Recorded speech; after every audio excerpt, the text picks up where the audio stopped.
जय श्री कृष्ण सर। जय श्री कृष्ण। जय श्री कृष्ण दोस्तों, मैं निहायत नानी स्वागत करती हूँ आपका अपने यूट्यूब चैनल पर। और इस जारी में मैं लेकर आई हूँ आज जबलपुर के अंचल सोनकर जी, जो अपनी पूरी कहानी हमारे साथ शेयर करेंगे। कैसे वो इस मुकाम तक पहुँचे और उनके जीवन में और क्या कठिनाइयाँ आई और कैसे उन लोगों को जवाब दिया जो इनके रुकावटें बनकर खड़े हुए, और आज की जनरेशन को वो क्या सीख देना चाह रहे हैं अपने जीवन से। वो सारी चीज़ें आज हम अपने यूट्यूब चैनल पर शेयर करेंगे। तो मैं इंट्रोड्यूस करती हूँ श्री अंचल सोनकर जी। सर, आपका इंट्रोडक्शन प्रॉपर आप अपने तरीके से दे सकते हैं। देखिए, मैं शुरू से बचपन से ही मैं आरएस से जुड़ा रहा और रुचि रही। मैं हिंदू हूँ और हिंदू की बात करता हूँ। आरएस से जुड़ा रहा। आरएस से मैं कई साल तक आज भी आरएस का काम करता हूँ। और उसमें उसके बाद फिर हमें 89-85 में हमें बीजेपी की टिकट मिली विधानसभा की। जी सर। उस वक़्त कोई ऐसा नहीं था कि चुनाव जीतें, पर पार्टी ने टिकट दिया। पार्टी ने बहुत सपोर्ट किया, कार्यकर्ताओं ने सपोर्ट किया और वो चुनाव पहला मैं हारा। अच्छा। जबलपुर से। जी। उसके बाद 89-90 में यहाँ समझौते में टिकट गई जनता दल को, तो मेरे को गोटे गांव भेजा गया। तो 6 महीने पहले गोटे गांव से बता दिया कि आप गोटे गांव चुनाव लड़ेंगे। तो पार्टी को मैंने निवेदन किया कि आप रहने दीजिएगा, मैं लड़ लिया चुनाव। पार्टी ने कहा नहीं, ये आदेश है पार्टी का। अब पार्टी का आदेश तो मैं शुरू से मानते आया हूँ, आगे भी मानता हूँ और आगे भी मानूंगा। तो वहाँ से चुनाव मेरे को लड़ाया गया। तो मैं चुनाव वहाँ से लड़ा। वहाँ पे हमारे कैलाश पटेल थे जो सांसद थे, उनका सहयोग मेरे को मिला और पार्टी कार्यकर्ताओं का सहयोग मिला। जी सर। और सभी का मेरे को सहयोग बना। मैं वहाँ से पहला चुनाव वहाँ से मैं जीता। जी सर। और उसके बाद 4 लगातार चुनाव जबलपुर से पूर्व विधानसभा से मैं जीता। परिसीमन के बाद एक चुनाव में जीता रहा, उसके बाद मैं 2 चुनाव हारा हूँ। क्योंकि यहाँ पे और धर्म के लोग 85,000 थे और दूसरे धर्म के और 11,000 थे। तो 96,000 का मुकाबला हम कैसे करें, वो मेरी 2 बार से मेरी हार हो रही है। पर जनता ने हमें बहुत सहयोग किया और हमें हर चीज़ में सहयोग किया। और जनता का जो मत था, जो हिंदू धर्म में आते हैं, उनका मत हमें बाकायदा मिला। और आज भी जनता मेरे को लाइक करती है, क्योंकि मैं जनता से सीधा जुड़ा हूँ।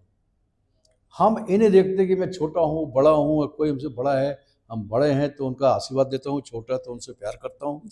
इसलिए क्योंकि ये जो हमारा आज का जो हमारी लाइफ है, जो यहाँ तक पहुँची, इस मुकाम तक पहुँची, एक तो पार्टी के संगठन से पहुँचे हैं। दूसरी बात, हमारे जो कार्यकर्ता थे, जनता थे, जनता है, और जनता के विश्वास से मैं आगे पहुँचा हूँ और 5 बार चुनाव लड़ा हूँ और जनता का बाकायदा मैं सेवा करते आया हूँ।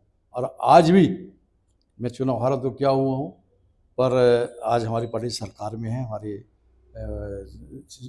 डॉक्टर मोहन यादव जी आज हमारे मुख्यमंत्री हैं। अच्छा काम कर रहे हैं वो पूरे मध्य प्रदेश में। देखिए, इतना काम कभी नहीं हुआ रहा जितना भारतीय जनता पार्टी के मुख्यमंत्री हमारे कर रहे हैं। बहुत सी योजना निकालें, अब योजना गिनाएंगे तो योजना हमारी बहुत है। जैसे ये कुछ बता देते हैं लाडली लच्छी बहनों का, जी जी जी, वो कभी योजना कभी निकली नहीं। हमारे शिवराज सिंह चौहान उसको निकाले। उसके बाद फॉलो किए हमारे डॉक्टर मोहन यादव जी, हमारे मुख्यमंत्री हैं। जी सर। उन्हें बड़े जब भी 11.5 बार, अब 1500 हो गया है हमारी बहनों के लिए। और बहन भी हमारी जो हैं बहुत सहयोग करती हैं पार्टी के लिए। और पार्टी के लिए क्या, उनको चाहिए जो पार्टी काम करेगा हम उसके लिए काम करेंगे। तो आज देखिए हमारे जो लोग हैं, जनता है पूरे मध्य प्रदेश की, आज भारतीय जनता पार्टी को लाइक कर रही है कि भारतीय जनता पार्टी आज जब से बंद कर दो, बंद कर दो, जब से इसके पहले 50-55 साल से 60 साल कांग्रेस रही। जी सर। कांग्रेस एक नारा देती रही कि हम गरीबी हटाएंगे, गरीबी हटाएंगे। जितने भी प्रधानमंत्री बने कांग्रेस के, वो नारा देती रही हम गरीबी हटाएंगे, पर वो गरीबी नहीं हटा दे रही, गरीबों को दूर कर देती रही। उनका मत था कि हम जनता के लिए बहुत कुछ काम करेंगे और जनता के लिए हम यहाँ पर खुशहाली लाएंगे। पर कांग्रेस के जो लोग थे वो सिर्फ अपनी भलाई चाहते थे, जनता की नहीं। चुनाव लड़ने जब चुनाव होता रहा तो जनता को काफ़ी बड़े बड़े अवसर देते रहे और अवसर देते रहे, बोलते रहे कि हम आपकी जनता के लिए करेंगे, बहुत कुछ करेंगे, कोई गरीब जनता नहीं रहेगा, हम जनता के लिए बहुत काम करेंगे। पर ऐसा उन्होंने नहीं किया। देश को अगर उस समय कंगाल किया है तो कांग्रेस के लोगों ने किया है, चाहे वो इंदिरा गांधी हो, चाहे वो और भी जवाहरलाल नेहरू। शुरुआत तो जवाहरलाल नेहरू ने किया रहा देश को बर्बाद। जब इनकी वोटें होंगी, देश से जब आज़ाद हुआ रहा उस समय, तो उस समय हमारे ख्याल से वोटिंग हुई थी आपके वल्लभ भाई पटेल, सरदार वल्लभ भाई पटेल के और जवाहरलाल नेहरू के। उसमें 2 वोट कांग्रेस जवाहरलाल नेहरू को मिला था, 14 वोट मिला था सरदार वल्लभ भाई पटेल को। देश का नेता हमारे सरदार वल्लभ भाई पटेल जी को ही बनना था। आज हमारी स्थिति और कहीं बहुत आगे बढ़ गई होती। ये जो से आज अमेरिका जितने भी हैं वो बहुत हिंदुस्तान से पीछे रहता। पर जब से हमारे मुख्य प्रधानमंत्री हमारे माननीय नरेंद्र मोदी जी बने हैं इस हिंदुस्तान का, इसके पहले अगर प्रधानमंत्री कांग्रेस से जाते रहे तो वो बोला जाता था कि आ गए भारतवर्ष के प्रधानमंत्री भीख मांगने, कटोरे के भीख मांगने। और आज स्थिति ये है कि हमारे प्रधानमंत्री को, नरेंद्र मोदी जी को, एक बार नहीं 10 बार बुलाया जाता है विदेशों में, चाहे अमेरिका हो, चाहे रूस हो, चाहे कनाडा, चाहे कोई और भी विदेश जितने भी हो, ऑस्ट्रेलिया कोई भी, 10 बार बुलाया जाता है कि आइएगा, आपसे कुछ मत लेना है, आपसे कुछ विचार करना है। उसके बाद बुलाते हैं तो अब हमारे पीएम बोलते हैं कि हम समय निकाल के आप ज़रूर आऊँगा। आज जो हमारा भारतवर्ष सबसे आगे है, पूरे वर्ल्ड में सबसे आगे हमारे भारतवर्ष, इसलिए कि हमारे नरेंद्र मोदी जी सिर्फ देश की लड़ते हैं, अपने लिए नहीं लड़ते, गरीब जनता के लिए लड़ते हैं। आज देखिए आवास योजना जो बन रही है, 2.5-3 लाख रुपए दे रहे हैं, लाडली बहनों को बताया आपको, ऐसी बहुत सी योजनाएं हैं और वो चालू किए हैं। तो इसलिए मैं ये बोल रहा हूँ कि हम सभी जनता को बोलना चाहता हूँ, अपने युवा साथियों को बोलना चाहता हूँ, और जो 18 साल के लोग जुड़ने वाले हैं उनके साथ में बोलना चाहता हूँ, उनको बोलना चाहता हूँ, निवेदन करना चाहता हूँ हाथ जोड़ के कि ये हिंदुस्तान है, हमें हिंदू की बात करना चाहिए। आज देखिए बांग्लादेश में क्या हो रहा है, हिंदुओं के साथ बांध की बेरहमी से मारा जा रहा है। आज आगे पाकिस्तान में क्या हुआ, जब देश आज़ाद हुआ रहा पाकिस्तान में यही हाल रहा। पूरे हिंदू प्लान करके 23% है, आज 1% पाकिस्तान में बचा है। यही हाल आज बांग्लादेश का हो गया। खाते अपने देश का है, बजाते पाकिस्तान और बांग्लादेश का है। आज बांग्लादेश में भी आज देखिए, आज हिंदुओं के साथ बहुत गंभीर मामला है। बांध मारा जाता है, गोली मार दी जाती है, उनको बहन बेटों को उठा रहे हैं। ये हमारे आज जब से हमारे प्रधानमंत्री बने हैं, आज हिंदुओं के लिए और पूरे देश के लिए लड़ते हैं कि चाहे कहीं भी कोई ऑस्ट्रेलिया में हो, चाहे अमेरिका में हो, और चाहे कहीं भी अगर कोई मारा जाता है, वहाँ पे अपना छात्र पढ़ने जाते हैं तो उनके लिए हमारे देश के प्रधानमंत्री लड़ते हैं। अब बोलते हैं कि हमारे देश के लिए जो है ये हिंदुस्तान है। अब हिंदुस्तान किसी से दबने वाला नहीं है। पहले ये था कि अपने हिंदुस्तान को लोग, विदेश के लोग जो थे अमेरिका वगैरह दबाते थे। अमेरिका तो सीधा सीधा गुंडागर्दी करता था वो, और सबको ऊपर राज करता था। जब से इस देश से प्रधानमंत्री बने नरेंद्र मोदी जी, आप देखिएगा उनको बुलाया जाता है विचार करने के लिए। कोई संकट विदेशों में आता है तो हमारे नरेंद्र मोदी जी को बुलाया जाता है कि इसका आप कोई मामला हल निकालिएगा, और वो हल निकाल के आते हैं। और समझौता भी होता है, किसी अपने व्यापार में क्षेत्र में भी समझौता है, और आपके औजार में जो आपके तोप मोपे हवाई जहाज वगैरह सबका सब समझौता है।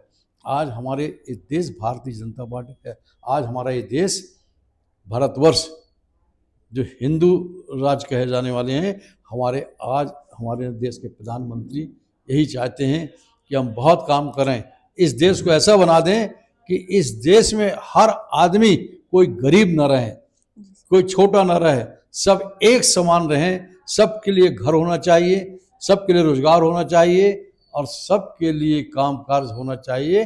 इस देश में कोई ना छोटा, कोई नहीं बड़ा, और युवा साथियों से मैं यही बोलना चाहता हूँ कि आप सोचें और समझें। आपके लिए समझना बहुत ज़रूरी है। जब हमारे यहाँ पे, जब पाकिस्तान यहाँ पे बांग्लादेश में हमारे हिंदुओं के साथ मारपीट होती है, गोली मारी जाती है, बांध के मारा जाता है, राडों से मारा जाता है, उनकी आंखें निकाली जाती हैं, तो अपने भाइयों, हिंदू भाइयों से ही बोलेंगे और अपने यहाँ पे युवा साथियों से बोलेंगे कि आप जो आज यहाँ पे पाकिस्तान में जो होता है और जो हमारे बांग्लादेश में हो रहा है, उसको आप देखें, सोचें, विचार करें। हमें भी कट्टरपंथी लाना चाहिए इस देश में, क्योंकि ये देश हमारा हिंदू राष्ट्र देश है, हिंदू राष्ट्र देश बनना चाहिए, ये मेरा मत है। और हमारे जितने हमारे भाई हैं छोटे उम्र के और हमारे जो छोटे हमारे बड़े हैं बुजुर्गों को सबसे मैं प्रणाम करता हूँ। यही बोलूँगा कि आप छोड़िएगा ये कांग्रेस में ये कांग्रेस कोई मतलब नहीं, कांग्रेस देश को बर्बाद करी है। इस कांग्रेस जब बंटवारा हुआ रहा हिंदुस्तान का पाकिस्तान का, तो पाकिस्तान से जो हिंदुओं का वहाँ से जो आती रही, तो ट्रेनों में कटी लाश आती रही, गर्दन काट काट के भेजते रहे।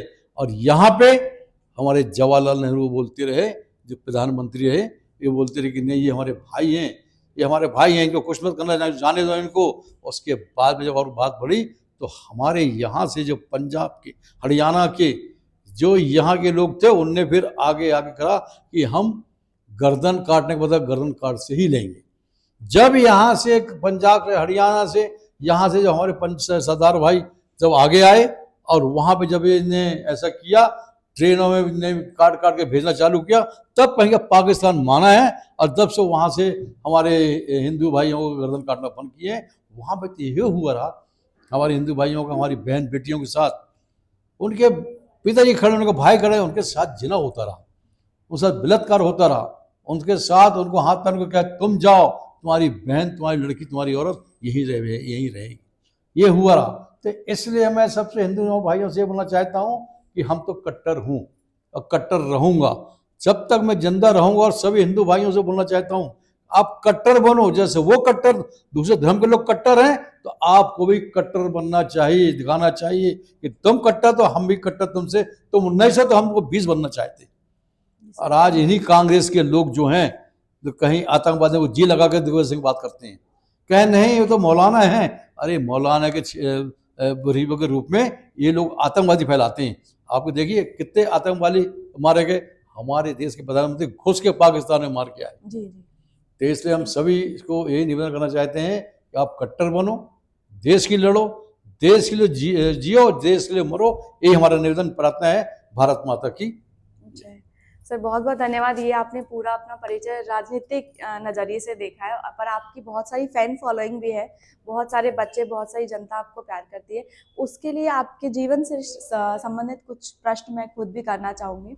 पहली चीज़ तो ये कि कुछ ऐसी लाइनें जो आपको परिभाषित करती हूँ, जैसे काफ़ी सारी टैग लाइन्स होती हैं, वो आपके पास कुछ अगर आप बताना चाहें तो।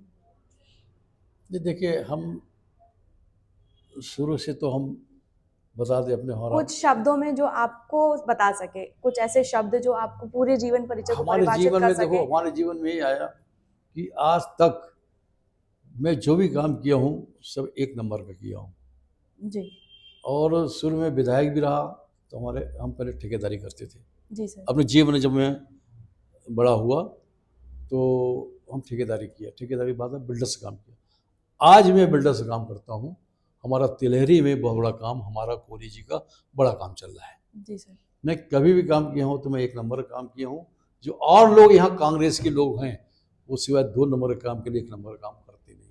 आज किसी से पूछ लीजिएगा, कहीं भी पूछ लीजिएगा यहाँ पे, कि मैं कभी किसी का मन कभी दुखाया नहीं, किसी का मकान खाली करने का मैं ठेका नहीं लिया, किसी का प्लाट में कब्जा नहीं किया, मैं अवैध काम नहीं किया, जुआ सट्टा नहीं खिलाया। मैं कर रहा हूँ तो जनता की सेवा किया हूँ और जनता की जो भलाई होती है मैं उसके लिए काम किया हूँ। मैं तो यही सोचता हूँ कि जनता की सेवा करते करते मैं जिंदा रहूँगा तो जनता की सेवा करूँगा और मरते मरते भी जनता की सेवा करूँगा कि जनता मेरी है और हम जनता के हैं। इसलिए मैं यही चाहूँगा कि मैं जनता के लिए पैदा हुआ हूँ और जनता के लिए काम करूँ। सर आपका राजनीतिक करियर कहाँ से शुरू हुआ, मतलब आप पढ़ाई वगैरह? हाँ, हम फाइनल किए हैं। और हमारा करियर ऐसे चालू हुआ कि हम संघ में RS में काम करते थे, और जब वहाँ काम करते थे तो हमें पहले विधानसभा टिकट की बात आई कि आपको लड़ना है, तो उस समय मैंने मना किया कि हम नहीं लड़ेंगे, हम RS में काम कर रहे हैं, हम RS में काम करेंगे। तो मगर वहाँ से ही मेरे को बोला गया कि नहीं, आपको चुनाव लड़ना है। तो बेमन से मैंने चुनाव लड़ा, क्योंकि हमें जितना मज़ा इसमें आता रहा, अच्छा लगता रहा RS में, उतना चुनाव लड़ने से मेरे को आनंद नहीं आता नहीं। मैं देखता रहा चुनाव, छोटा था उसमें, देखता रहा कि चुनाव कैसे लड़ा जाता है, लोग हाथ जोड़ रहे, पैर पड़ रहे, और सब ढोंढ हुआ करते हैं। जी। मैं उस सब चीज़ों से दूर रहा। आप पर सेवा में विश्वास रखते थे हम कि सेवा विश्वास करते रहे, क्यों कि जनता हमारी है, ये भाई हमारे हैं, ये दोस्त हमारे हैं, कोई हमारा दुश्मन नहीं है। तो इसलिए मैंने उससे मना किया रहा, और पार्टी का आदेश रहा कि नहीं, आपको चुनाव लड़ना है। 10 चुनाव आज तक चुनाव लड़ते यार, 9 चुनाव हो गए मेरे को। अब पार्टी जो आगे समझे वो करे, मैं तो पार्टी का हूँ, पार्टी का रहूँगा और पार्टी के लिए लड़ता रहूँगा। और हमारी पार्टी भारतीय जनता पार्टी है, और हमारी भारतीय जनता पार्टी आज पूरे वर्ल्ड में छाई है। हमारे मुख्यमंत्री प्रधानमंत्री वर्ल्ड में छाए हैं, हमारे प्रधानमंत्री देश के लिए ये समझ लो कि एक वरदान साबित हो रहे हैं हमारे देश के लिए। और हमारे अभी मुख्यमंत्री हमारे डॉक्टर मोहन यादव जी हैं मुख्यमंत्री, वो भी हमारे इस मध्य प्रदेश में बहुत अच्छा काम कर रहे हैं। जगह जगह कहीं रोडें देखिए, ब्रिज देखिएगा, और बहुत सी अपने विद्यालय देखें, अस्पताल देखें, ये कई जगह बनवा रहे हैं। पर उनको भी मैं बहुत अच्छा मानता हूँ कि वो भी सोचे थे शुरू में। लोग बोलते थे कि अभी क्या काम करेंगे, हमारे इतना अच्छा काम वो कर रहे हैं कि हमें किसी को विश्वास नहीं था। और हम तो कहते हैं भगवान उनको और आगे आगे बढ़ाए, यही हमारा सबसे निवेदन प्रार्थना की। सर, आपके घर से आपको शुरुआत में ऐसी मतलब होता है ना, माँ बाप से हमें कोई ऐसी सीख मिलती है जो हमें आगे अपने जीवन को एक दिशा प्रदान करने के लिए हेल्प करती है। तो आपको ऐसे क्या सोच, ऐसे क्या थॉट्स मिले कि आपने? माँ बाप का मेरे को आशीर्वाद मिला।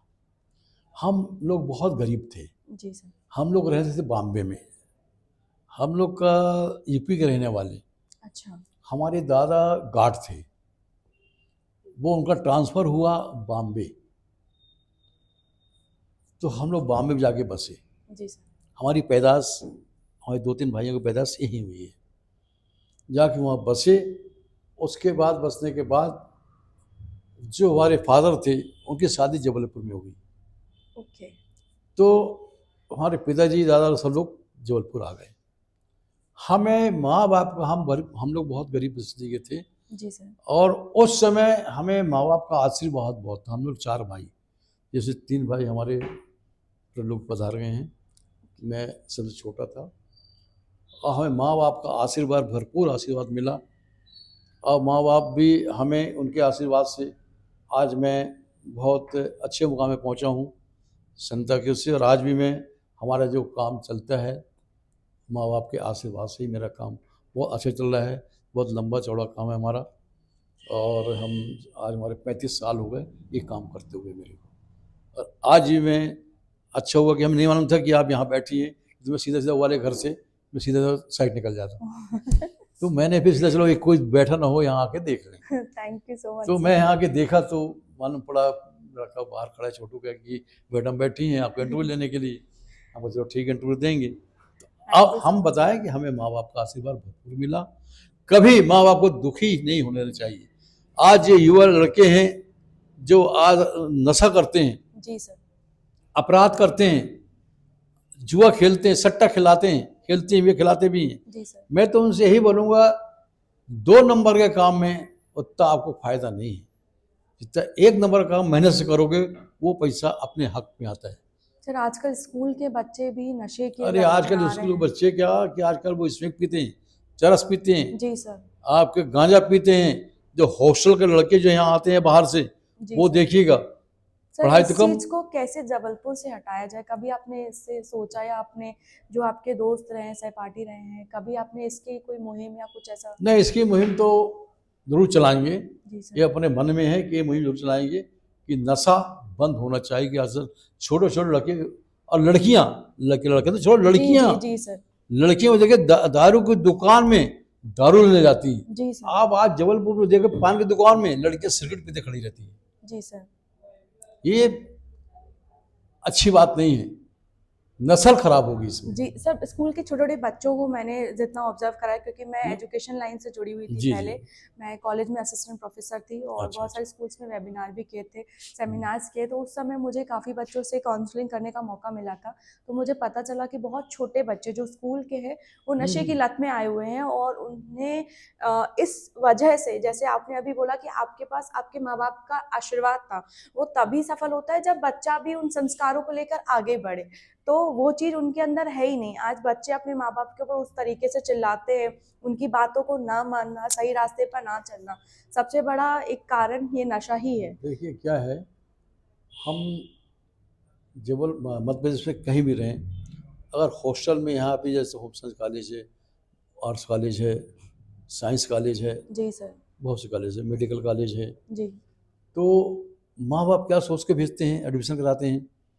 गरीब भी रहते हैं तो खेती बाड़ी के मकान रहता है, वो बेच के गिरवी रख के जी सर। अपने बच्चों को एडमिशन देते हैं और फीस देते हैं। जी जी जी सर, मैंने खुद देखा हुआ है। बच्चे यहाँ पे आके हॉस्टल में या कॉलेज में हॉस्टल वाला मिला, कॉलेज का तो ठीक है, वो प्राइवेट में वो जी लेते हैं, और उसके बाद वो क्या करते हैं, किसी के साथ लत में, किसी यार दोस्तों के साथ पड़ गए, जो एक गंदी चीज कर रहा है, जी स्मोक पी रहा है, दारू पी रहा है, सिगरेट पी रहा है, अगर वो उसके साथ में अगर जुड़ गया तो समझ लो कि एक एक बार एक आया, फिर दो बढ़े, फिर तीन बढ़े, ऐसे बढ़ते बढ़ते लोग बढ़ जाते हैं। जी सर। तो माँ बाप तो ये सोचते हैं ना कि हमारा बच्चा पढ़ने गया है, और ये सोचते हैं कि हमारा बच्चा पढ़ लिख के एक अच्छा आदमी बनेगा, डॉक्टर बनेगा, कोई वकील बनेगा, कोई अधिकारी बनेगा, जी कोई सर। कलेक्टर बनेगा। अरे सब आदमी ये सोचता है कि हमारा, चाहे वो हमारी लड़की हो, चाहे हमारा लड़का हो, चाहे हमारा भाई हो, वो यही सोचते हैं कि हमारा जो पढ़ने गया है और वो पढ़ लिख के एक अच्छा आदमी बनेगा। जब उसको मालूम होता है, जब लड़का लड़की अपने फादर से, मदर से, माँ बाप से, जब वहाँ से अपने घर से पैसा ख़त्म हो गया है, आप पैसा भेजो, जी पर माँ बाप सोचते हैं कि नहीं, जब ये पैसा मंगा रहे हैं तो कुछ कमी होगी, तो पैसा भेज देते हैं। पर उनको ये नहीं मालूम रहता कि वो लड़का और लड़की जी। किस चीज़ में पैसा हाँ, झूठ बोल लगा बोल रहे कर, हैं, हाँ। और झूठ बोल के पैसा मंगा रहे हैं। कई होटलों में देखिए आप वो करते हैं, पार्टी करते हैं, जी सर। वहाँ बैठ के नशाखोरी करते, दारू पीते हैं, गांजा पीते हैं। ये बहुत सी चीज़ें ऐसी हैं कि माँ बाप जो अगर हॉस्टल में डालते हैं, तो माँ बाप का भी फर्ज बनता है कि आके लड़का लड़की का कोई बात हो तो आके उस कॉलेज में, हॉस्टल में पता करना चाहिए कि हमारा लड़का सही तरीके से पढ़ रहा है नहीं पढ़ रहा है, हॉस्टल में कितने वक्त आता है, कितने वक्त जाता है, यहाँ पे रहता है कि नहीं रहता है, ज़्यादा गोल रहता है। जी सर। तो ऐसे माँ बाप का भी फर्ज बनता है, पर उससे ज़्यादा फर्ज लड़के का बनता है, लड़कियों का बनता है कि उनके माँ बाप भेजते हैं हमें यहाँ पढ़ाई के लिए, सर एक बड़े विश्वास रहता है, उम्मीद के लेकिन साथ भेजते हैं, विश्वास के साथ भेजते हैं। संगत का असर होता जब है। संगत ऐसा पड़ जाता है गलत, जी सर। तो फिर बहुत दिक्कत होती है, तो माँ बाप रोते हैं। फिर माँ बाप सर। रोते हैं, इसलिए रोते हैं कि हमने भेजा था पढ़ाई के लिए, हमारा बूढ़े का सहारा बनेगा, जी सर। बूढ़े का सहारा बनेगा, बुढ़ापे का सहारा बनेगा, क्योंकि हम उसके लिए जो जमीन जायदाद थी बेच दिए उसके पढ़ाई के लिए, फीस जमा करने के लिए। पर आज तुम्हारी सरकार भी फीस दे रही है, पर जब वो लड़के पढ़ नहीं पाते और चुपचाप सीधा वही नशेखोरी करते रहते हैं, जब अपने घर पहुंचते हैं जी तो सर। माँ बाप को बहुत दुख होता है, बस रोते हैं कि आज हमने देखो अपने बच्चों को सब कुछ बेच बाच के इनको पढ़ाया लिखाया, पर हमारे बच्चा कुछ नहीं पढ़ पाया, और उल्टा माँ बाप का सहारा लड़के बनते हैं। जी, ये एक्चुअल में फैक्ट है। कई माँ बाप ऐसे हैं जो आज के डेट में, जिन्हें बच्चों का प्यार और सहारा मिलना चाहिए था, नहीं आज मिलता ना। वापस से उन्हें वो ज़िंदगी जीनी पड़ रही है। सर ये आपका राजनीतिक करियर था। मैं आपसे एक जानना चाहूँगी कि आपका पारिवारिक जीवन भी है। उसमें आप कैसे मैनेज करते हैं अपना इतना समय और सारी चीज़ें? देखिए, हम लोग 4 भाई थे, अब 3 भाई हमारे स्वर्गवास हो गए। हमारी 13 भतीजे हैं। 13 भतीजे? ओके, उनके लिए अब आप ही एक पिलर होंगे। 13 भतीजे हैं और 6 लड़की हैं। आज हम समझो घर में मैं बड़ा हूँ, जी। हमारे भतीजे भी बड़े बड़े हैं, 3 एडवोकेट हैं और अभी 2 इंजीनियर कर रहे हैं। एक बच्ची हमारी, यानी हमारे बच्चे की बच्ची, जी। अभी वो मेडिकल में है। Okay, doctor. हाँ, मेडिकल में है। और हमारा परिवार जो है, जो आप सब हम लोग साथ में हैं, एक दूसरे सुख दुख में रहते हैं, साथ में जी खड़े सर। रहते हैं। और परिवार हमारा बहुत अच्छा है। कि परिवार इसलिए अच्छा है कि हम लोग संगठित हैं। जब सर आदमी आप संगठित होता है तो कोई दिक्कत परेशानी नहीं नहीं होती, होती। वहाँ वो एक और जब हाथ संगठित मुट्ठी के नहीं होता साथ। तो दिक्कत पे दिक्कत होती मैं है। यही सवाल आपसे पूछने वाली थी कि आज की तारीख में आज जो जनरेशन है उन्हें संस्कारों की बहुत ज़्यादा आवश्यकता है। ऐसे में आपके एक बेटे जो शहर में, जिनका नाम अभी चल रहा है राम सोनकर जी, या आपके जैसे, अभी मुझे नहीं पता था आपके 13 भतीजे भी हैं, भतीजियाँ भी हैं। सर आप उन्हें क्या शिक्षा देना चाहेंगे आज के युग के हिसाब से? उन्हें किस सोच के हिसाब से चलना चाहिए? शिक्षा मेरी, मैं दूसरों को शिक्षा देता हूँ तो अपने बेटे नातियों को, भतीजों को शिक्षा भी क्यों नहीं दूंगा। जी सर। मैं शिक्षा ये देता हूँ कि आप पढ़ो लिखो, अच्छे काम करो। और अच्छे काम तभी करोगे जब आप एक अच्छा काम करोगे। 2 तो नौकरी में हैं। जी सर। हमारा परिवार, ये समझ लो कि गलत काम करता नहीं है। और हमारे परिवार में कोई, एक के पास पोल्ट्री फार्म भी है और एक भतीजा हमारा कम से कम 25-30 एकड़ ज़मीन है, तो खेती किसानी भी करते हैं। जी। ऐसे हमारा परिवार एक संगठित है और हमारा परिवार बहुत सुखमय से अच्छे रहता है। कोई दिक्कत परेशानी नहीं है और सभी लोग एक अच्छे ढंग से रहते भी हैं, एक दूसरे से प्यार भी करते हैं। और कभी जब कोई बात होती है तो साथ में हम लोग बैठते भी हैं। कोई ऐसी कोई दिक्कत परेशानी आई तो साथ में बैठ के हम लोग निर्णय लेते हैं, करना क्या है इसमें। बहुत बहुत शुक्रिया सर। यही मैं चाहूँगी कि संस्कार दानी के जितने भी बच्चे हैं वो इस चीज़ को सीखें और समझें भी, क्योंकि सर ने अभी 2 बातें बताई हैं। एक ये है कि अगर आप गलत रास्ते पे चलते हो तो आप गलत ही होंगे, चाहे आपने संगत में जाके किया हो या अपनी सोच से किया हो। दूसरा ये चीज़ है, आजकल पारिवारिक जीवन बहुत नष्ट होता जा रहा है, लोग एक दूसरे को सहन नहीं कर रहे हैं, परिवार में भी। जहाँ सर का एक पूरा हरा भरा परिवार है जो साथ में है। इसी चीज़ को मैं और आगे बढ़ाऊँगी। सर से एक क्वेश्चन मैं और पूछना चाहूँगी। सर आपने राजनीतिक करियर अपना बहुत अच्छे से जो भी आपने किया हुआ है, उसके अलावा अभी राम भैया भी उसी लाइन में जा रहे हैं। तो आप उन्हें क्या मोटिव देते हैं कि क्या सोच लेकर चलो? और अब जो है दौर चेंज हो रहा है। आपके टाइमिंग पे सोच और लोग अलग थे और आज की जनरेशन के हिसाब से लोगों की सोच और विचार अलग हैं। तो वो सेवा भाव जो आपके अंदर था, वही उनके साथ जा रहा है कि वो अपनी अलग सोच लेकर चल रहे हैं? देखिए मेरे बड़े जो राम हैं, एक बेटा राजा है। अच्छा। मेरे 2 बेटे हैं, जी। 2 बेटी हैं, दोनों की शादी हो गई है। कि मैंने एक्चुअली राम भैया को ऑल टाइम पोस्टर्स में देखा हुआ है, इसलिए मुझे उनका नाम ज़्यादा पता है। तो राजा बड़ा बेटा है, जी। राम छोटा है, दोनों की शादी हो गई है। राजा हमारा साइड भी देखता है। राम जो है, जो मैंने बड़ों से सीखा था, जी। जो मैंने बड़ों से सीखा था, वही शिक्षा मैं अपने राम को देता हूँ। यही बोलता हूँ, बेटा कभी किसी बुरा मत सोचना, ना बुरा करना, और मन में कभी बुरा चीज़ लाना नहीं। जी सर। अगर हम राजनीति में हैं तो तुम्हें किसी की दिक्कत तो है ही नहीं है। मैं भी 4 बार विधायक रहा, 5 बार। मैं भी अपने भविष्य में, अब 5 बार विधायक रहते हुए 1 बार मंत्री भी रहा। जी सर। मैं कभी एक पैसा किसी से नहीं लिया। जिसको एक बोलते हैं ना, एक पैसा ही, जी, जी, जी। कभी किसी से लिया, आप पता भी लगा लें, किसी से पता लगा लें, एक पैसा नहीं लिया। क्योंकि भगवान हमें 2 वक्त की रोटी मेरे को देता है, हमारे परिवार को दे देता है। सर लेकिन जो हमारी अभी तक की जो हमने सुना, जो समझा, वो हमें अक्सर ये देखा है कि अगर आप राजनीति में हैं तो आपको एक गंदगी तो अपने पास रखनी पड़ेगी। होता है ना कि हम बिना गलत काम किए, बिना किसी को नुकसान पहुंचाए आप उस गद्दी पे नहीं बैठ सकते हैं। क्या ऐसा नहीं है? ये नहीं, ये मैं गंदगी कभी ना गंदगी में रहा, ना गंदगी पसंद करता हूँ, जी सर। और ना अपने बेटे को शिक्षा तो देता सर हूँ। ऐसे आपको तो बहुत सारी नहीं डिफिकल्टीज भी फेस करनी नहीं, पड़ी आएंगे, होंगी। फेस करता हूँ मैं। जी। मैं जबते आदमी वही हैं जो गलत काम जो करते गलत हैं, है। गलत वही आदमी है जो राजनीति में अपना पैसा कमाता है, वो दबते हैं। मैं आज तक किसी से दबा नहीं हूँ, क्योंकि मैं एक सच्चा आदमी हूँ। और सच्चा आदमी वही होता है जब किसी से कोई चीज़ बोलता नहीं है कि हमारा आपका ट्रांसफ़र है तो हमें इतना पैसा दे दो, जी हम सर, करवा देंगे। अंडर द टेबल बहुत तो सारे काम होते हैं। हाँ, तो ये चीज़ मेरे में आज आप कहीं पता लगा लें कि मैं ये चीज़ कभी मैंने किया, कभी कभी नहीं किया, कभी नहीं किया। वही शिक्षा अपने बेटे को देता हूँ। हमका बेटा हो सके तो उसके लिए कुछ करो।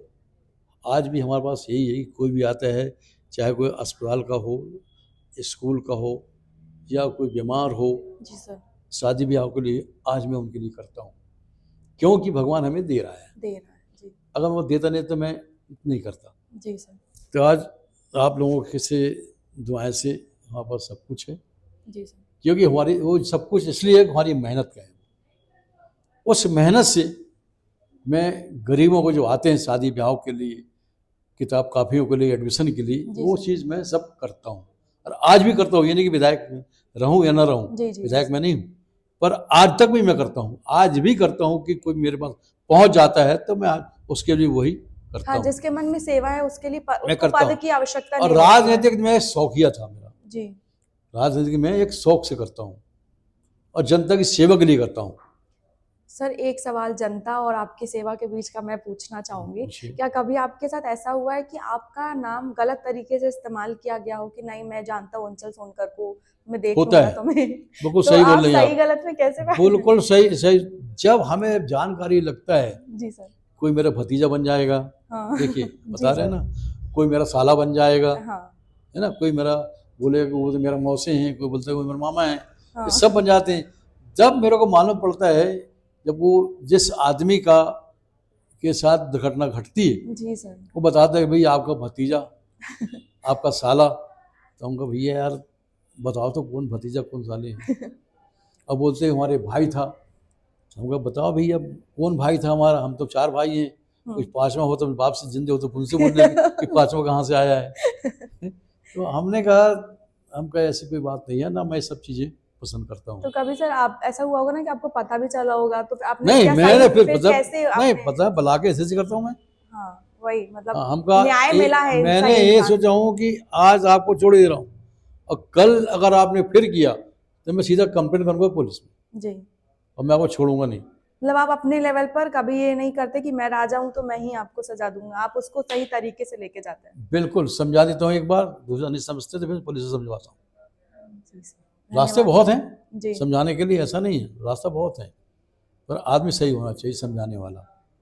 सर, आपकी जितनी बातें मैंने सुनी और एक चीज मैंने अक्सर देखी है, आप हमेशा तिलक लगाते हैं, मतलब आप भगवान से जुड़े हुए इंसान हैं शुरू जो से मानते हैं कि हाँ बचपन से। ईश्वर है तभी हम हैं। तो सर अभी मैं जब आपके यहाँ पर एंट्री मैंने ली आपके ऑफिस में तो मुझे खाटू श्याम जी के दर्शन हुए जो मुझे बहुत खुशी हुई। तो सर आप मतलब बजरंगबली के उससे तिलक लगाते हैं, शुरू से ही आपका रहा है? नहीं ये कब से सुनिए, हम बचपन से काली जी या दुर्गा जी की सेवा करता हूँ। अच्छा, हमारे घर पे स्थापना भी है काली माता की, दुर्गा जी, दुर्गा जी की। दुर्गा जी की है, राम लक्ष्मण सीता की है। अच्छा मैंने वन लक्ष्मी के भी जो नया मकान वहाँ बनाया, ये मकान मेरा पुराना ही वाला है। अच्छा। अभी 20 दिन पहले मैं शिफ्ट हुआ हूँ, जी सर, जो सिंगी पेट्रोल है ना जी जी उसके बाजू में मेरा मकान बना है, तो वहीं शिफ्ट हुआ हूँ। तो मैं करता हूँ, मगर हनुमान जी को भी बहुत मानता हूँ। अभी खाटू श्याम जी के बाद अभी मैं 3 बार हो आया हूँ, 3 बार? 3 बार। 2 बार मैं भी। और 26 साल से माता वैष्णो, 26 साल? अभी 2 साल से जा नहीं पा रहा हूँ। ओके। 26 साल पूरा परिवार, ऐसा नहीं कि मैं अकेले, जी जी जी पूरा परिवार 26 साल। कामाख्या देवी हो आया हूँ, जी सर। अनेक तीर्थ यात्रा में मैं सभी जगह आया हूँ। सर अभी अभी वैष्णो देवी में एक दुर्घटना घटी थी इस साल, जो ट्रेन बस गई कर थी, वो भी हाँ लोग ट्रेन। फंसे हुए थे जी। सर उस टाइमिंग पे आपने मतलब एक होता है ना कि दिल से निकलती है कि कैसे लोग बचेंगे, प्रार्थना और सारी चीजें, उस टाइमिंग पे आपके क्या भाव थे? हमारे यही भाव था कि जो माता हो बैठी माँ वैष्णो देवी, हमारे उससे जबलपुर के सारे लोग बच के आ गए थे, ये हमें पता चला था। हाँ बच के, अगर तो मैं तो सबके लिए बोला उनको जी जी जी कि जबलपुर के वो तो इंसान थे ना, जी तो मैं सबसे यही प्रार्थना किया कि माँ तेरे दर पे आए हैं, तेरे दर्शन करने आए हैं, और तू ही रक्षा करना, तू ही बचाना, और सबको अपने अपने घर अच्छे से भेजना। कोई घटना तो घटी थी उसमें, जी सर। तो अब उसके लिए तो कुछ कहा नहीं सकता। जी जी सर, प्राकृतिक चीज़ थी प्रार्थना उसमें। तो मैं यही किया था उनसे। सर एट द एंड आपसे 2 सवाल और लास्ट में मैं पूछना चाहूँगी। एक तो ये कि आप जबलपुर की जनता को और आज की जनरेशन को 2 लाइनों में, ताकि वो अपने जीवन को सही दिशा दे सकें, क्या बोलना चाहेंगे? मैं यही बोलूँगा, अच्छा काम करो, सही काम करो, और बुराइयों में मत रहो। जो अच्छे हैं उनके साथ रहो, जो ये सब बुराइयां करते हैं, उपरांग काम करते हैं, उनके साथ रहने की ज़रूरत नहीं है। माँ बाप जो बोले उनको सुनो, पढ़ाई लिखाई पर ध्यान दो, एक अच्छे आदमी बनो। और सर जैसा कि मैंने आपको पहले बताया था कि आपके जो अनुयायी हैं, फॉलोइंग्स हैं, आपके फॉलोअर्स हैं, व्यूअर्स हैं, उनके लिए आपकी कुछ चीज़ें जानना बहुत ज़रूरी है, जैसे कि आपका फेवरेट कलर कौन सा है? कलर तो वाइट ही पहनता हूँ। White colour. और आपको जबलपुर की कौन सी ऐसी जगह है जो बहुत अच्छी लगती है? जगह, अब जगह तो जहाँ हम बार बार जाना पसंद करते हैं, या लगता है कि अब मैं फ्री हूँ या माइंड बहुत नहीं, डिस्टर्ब है तो एक जगह हम जा सकते मैं हैं? रोज जाता हूँ माँ नर्मदा दर्शन करने। माँ नर्मदा दर्शन रोज जाता हूँ मैं, ओके।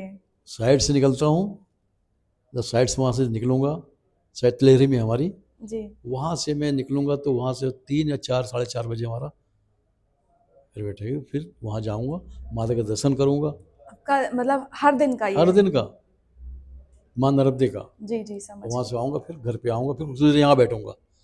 कुछ लोग यहाँ आते हैं तो उनसे बातचीत करूँगा, कोई बात हो तो उनसे करूँगा। उसके बाद फिर मैं हमारा खाना, सुबह नाश्ता करता हूँ, और शाम के समय 5, साढ़े 5, 6 बजे मैं खाना खा लेता हूँ।